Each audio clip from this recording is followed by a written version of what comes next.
Hello everyone, today we're going to be looking at how to do a wet on wet technique. We're going to apply this to our 40 word surrealism watercolor painting. So I'm going to go ahead and demonstrate that technique for you, and let's get started. For this drawing I'm going to be using a 4B pencil, and we're just going to start by doing a simple line drawing of our composition. For those of you in my class, you'll be making this composition based on the 40 word technique that I showed you earlier. Once you get your composition on the paper, it's time to wet the paper. I like to wet mine on both sides to keep it from warping as much. And whenever you pick a watercolor brush, one of the ways you can tell if it's a good brush, if you wet the end of it and then tap it against something and see if it comes to a perfect point. If it comes to a point, then it's a pretty good watercolor brush.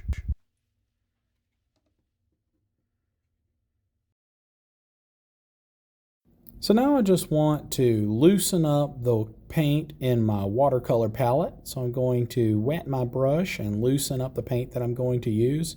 Be careful not to mix the paints inside this tray. You're welcome to mix them on the paper or in another palette. Notice how the paint bleeds and runs whenever you use this technique. Don't try to micromanage it and don't stress out over it. It's okay, let it be a little loose and a little free.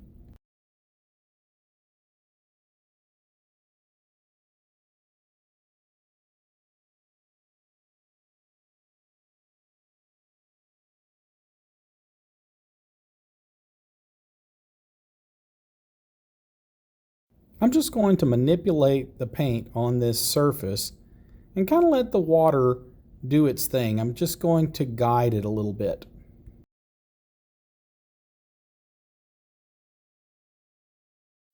As you can see, I got a little bit of the blue from the sky and the mountain, and that's okay.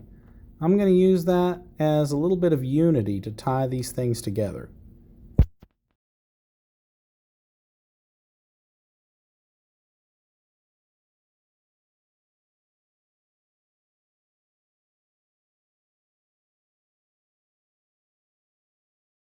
Now I'm adding a little bit of violet to my blue underpainting as another layer.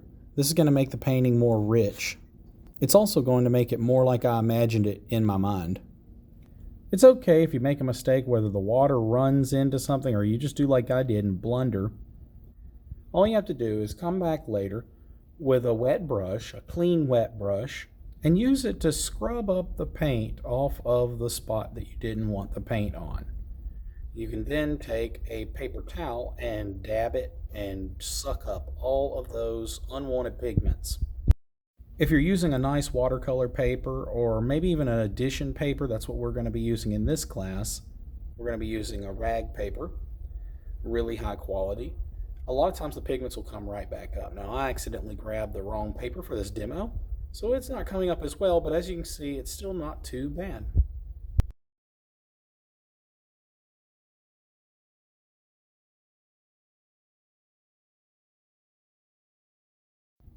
Now that I've got the basic composition painted out, at least 1 or 2 layers on everything, I'm going to go in and try to add some more details.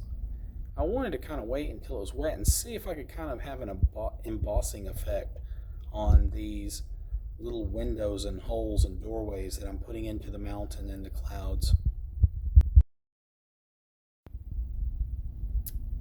Now that that's done, I left it to dry overnight, much like you will do.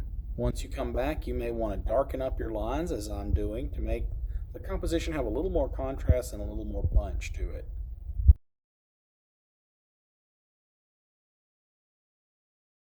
Now that I cleaned up the composition a little bit, I'm demonstrating once again the technique for pulling some of that paint back up off of the paper. And I'm coming back again with more paint to fill those negative spaces in with the color of the background.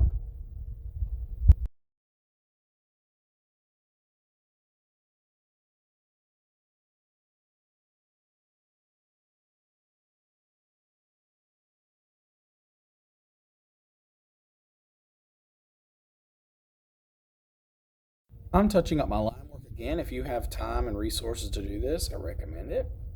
But if you don't have time for this in class, it is what it is. I'm just preparing myself for my final layer of paint. Now that my paper is dry, I can come in and decide how dry or wet I want my watercolor to be. So I'm putting on a little more dry this time to get a certain effect. I'll come back in a minute and add a little water to get it just the way I want it. But you could easily just dry brush this stuff on about this level of moisture in the paint.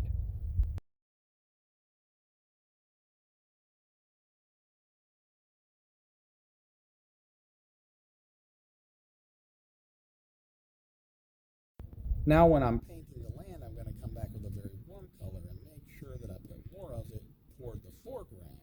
That way I can create the illusion of depth. That's it for today's demo. I'll see you guys next time.